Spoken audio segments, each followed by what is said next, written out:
बोले वृंदावन बिहारी लाल की जय। आप इस समय देख रहे होंगे कि हर संप्रदाय का आदमी ये सबसे कहते हैं कि इस प्रकार से भजन किया जाता है। वो कैसे भजन कर रहा है? बोले आंख बंद कर लो, एक माला ले लो, फिर ऐसा किसी भी संप्रदाय में चले जाओ आप, वो संप्रदाय अपनी अपनी विधि बताते हैं। ठीक है, विधि भी अच्छी बात है, बिना विधि के तो कोई कार्य नहीं होता। लेकिन भगवान के विषय की बात हो, ध्यान के विषय की बात हो, तो उस पर विधि से ज्यादा हृदय की आवश्यकता है, विधि से अधिक भावना की आवश्यकता है। श्री सुखदेव जी से रास पंचाध्यायी में 29वें अध्याय से प्रारंभ होती है रास पंचाध्यायी। भगवान का महारास का प्रारंभ 29वें अध्याय, 10वें स्कंद के 29वें अध्याय से प्रारंभ होता है।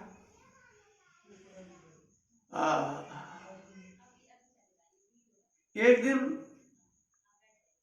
हम गुरुजी के पास बैठे थे, तो मैंने कहा कि गुरुजी आश्चर्य है कि श्रीमद् भागवत में जो कथा भाग है, जो कथा करते हैं, उसमें बहुत प्रश्न है।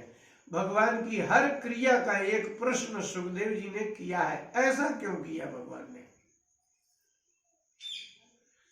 आप से अगर पूछा जाए कि भाई भगवान ने ऐसा क्यों किया, तो आप तो सीधा कहोगे तुम तो नास्तिक हो, अधार्मिक आदमी हो। किसी भी संप्रदाय के आदमी से पूछो आपका भगवान ऐसा क्यों है, तो बोले ज्यादा तर्क नहीं किया जाता, माना जाता है। लेकिन हमारे सनातन धर्म के एक भी ऐसे ग्रंथ नहीं है जिनमें ये प्रश्न ना हो कि भगवान ने ऐसा क्यों किया, भगवान ने ऐसा क्यों कहा। इसलिए भगवान के विषय में जितने प्रश्न होते हैं एक जिज्ञासु के, जैसे हो उसका उत्तर हमारे शास्त्रों में बड़े अच्छे ढंग से लिखा गया है।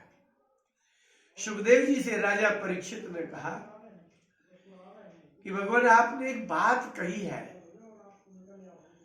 कि दुस्सह पृष्ठ विरह तीव्र ताप धुता शुभा ध्यान प्राप्ताच्युता श्लेष निर्वृत्या क्षीण मंगला। भागवत के 10वें स्कंद के 29वें अध्याय का 10वां श्लोक है। सुखदेव जी ने कहा जो गोपांगनाएं भगवान कृष्ण के यहाँ नहीं जा पाई, वो लोगों ने रोक दिया और वो अंदर बैठ गई आंख बंद करके। दुस्सह पृष्ठ विरह तीव्र, अपने प्रियतम का इतना विरह तीव्र ताप हुआ कि ध्यान प्राप्ताच्युता श्लेष, शरीर जो ये पंच महाभूत का शरीर है वो समाप्त हो गया और ध्यान प्राप्त इतनी तन्मय हो गई है च्युत में। निर्वृत्या क्षीण मंगला, निर्वृत्ति इतना आनंद आया कि उनके हृदय के सारे क्षीण मंगल, मंगल अर्थात पुण्य और पाप की वृत्ति दोनों समाप्त हो गई। ये ध्यान है, ये तन्मयता। गोपांगनाओं को इतनी तन्मयता हो गई जैसे आपको अपने परिवार में तन्मयता है।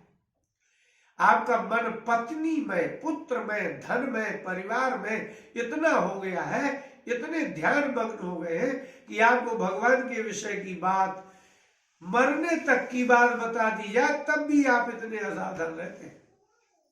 अगर आपको कह दिया जाए कि इसमें मर जाओगे तब भी आप असावधान हो जाओगे। इसको कहते हैं तन्मयता। गोपांगनाएं ध्यान में इतनी तन्मय हो गई कि उन्हें क्षीण मंगलाहा, इतना विरह हुआ गोपांगनाओं को, भस्म हो गया, चित्त ही समाप्त हो गया।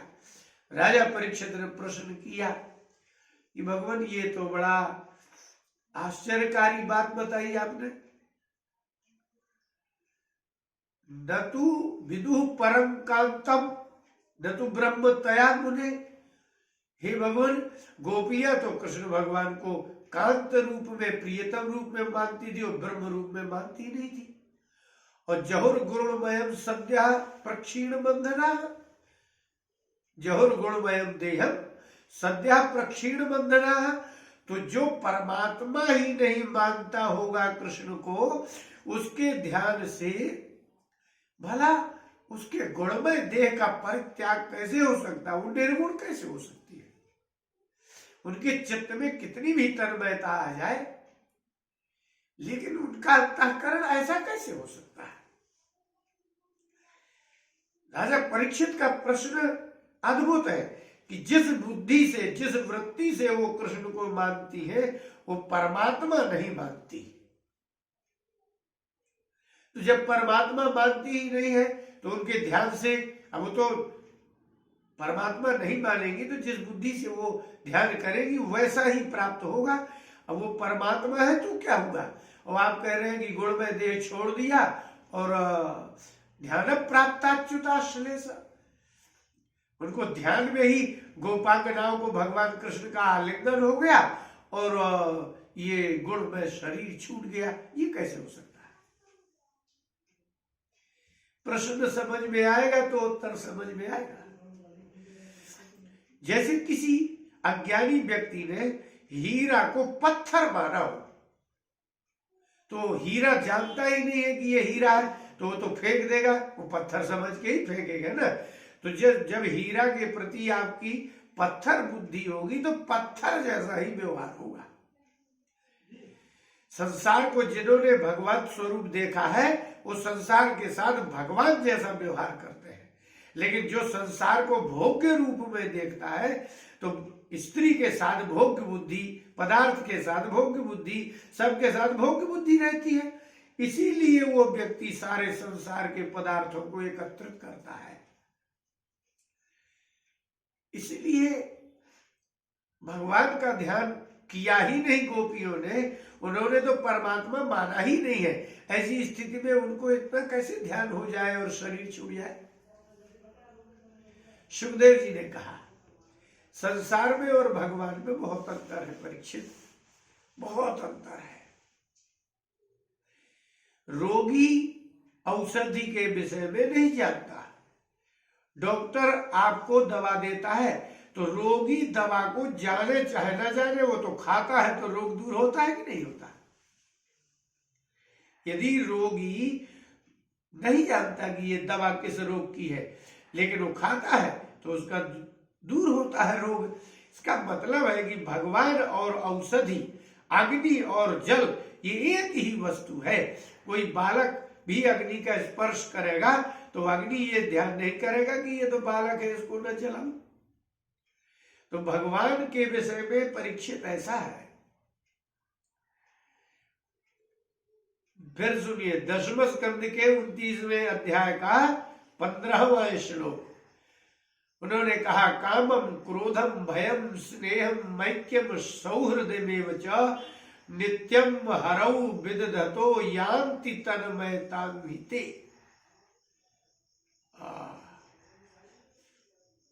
परीक्षित, संसार की वृत्ति में और भगवत वृत्ति में बहुत अंतर होता है।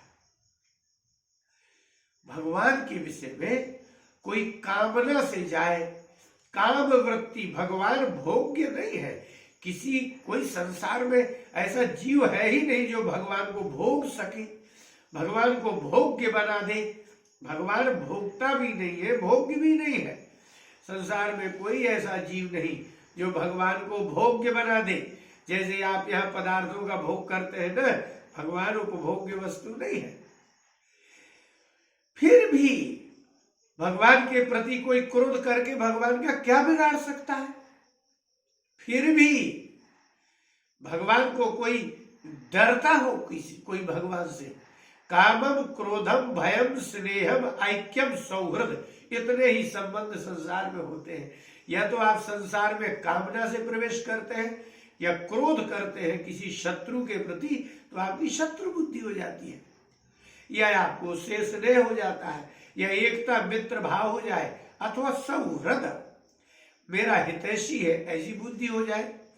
ये 5 संबंधों से संसार चलता है। संसार में जो आपकी काम बुद्धि है, ऐसे ही भगवान के सगुण स्वरूप में हो जाए कि भगवान मेरे पति है, मैं इनकी पत्नी हूं, ये वृत्ति हो जाएगी तो भले आप उसको पति मानो, लेकिन वो मिलेंगे तो भगवान ही। क्रोध करिए, शत्रु भाव आपको आ जाए कि वो तो मेरे शत्रु है, जैसे हिरण्यकश्यप और आपके रावण आदि थे। क्रोध बुद्धि से यदि आप उनके प्रति जाते हैं तो आप शत्रु बुद्धि से जाए, अथवा एकता बुद्धि से जाए, अथवा मित्र बुद्धि से जाए, तो नित्यम हरऊ विदधता, भगवान में यदि आपकी चित्त वृत्ति कामुक हो जाए, आपकी भगवत विषय में क्रोध हो जाए, भगवान को ही अपना स्नेही माता पिता मित्र बंधु मान ले, तो तन्मयता भी ते, यदि आपकी तन्मयता जैसी संसार के प्रति है, यदि ऐसी ही तन्मयता हो जाती है तो भी आपको भगवान ही मिलेंगे। इसका सर्वोत्तम उदाहरण ये है कि कोई मणि है, वो जलती है, प्रकाश देती है, और यदि कोई पतंगा उसको दीपक समझ के मणि में जाएगा तो जलेगा क्या? नहीं जलेगा। तो पतंगा भले ही समझे कि ये दीपक है, लेकिन उसको मिलेगी तो मणि ही। इसलिए आप भगवान के प्रति जैसी वृत्ति कर सके वैसी वृत्ति से, भगवत बुद्धि से, बिल्कुल भगवत बुद्धि ना हो, जिस वृत्ति से आप उनको शत्रु मान ले, मित्र मान ले, आप उनको काम बुद्धि से मान ले, लेकिन आपको भगवत प्राप्ति ही होगी और उसमें कल्याण ही होगा। जैसे औषधि का ज्ञान हुए बिना रोगी को औषधि का प्राप्ति होती है, निरोग स्वास्थ्य का प्राप्त होता है, और इसी प्रकार से अग्नि में जाएंगे तो अग्नि जलाएगा, आपके अज्ञान से क्या। इसी प्रकार से भगवान में चाहे जिस संबंध से चले जाओ, आपका कल्याण निश्चित ही है।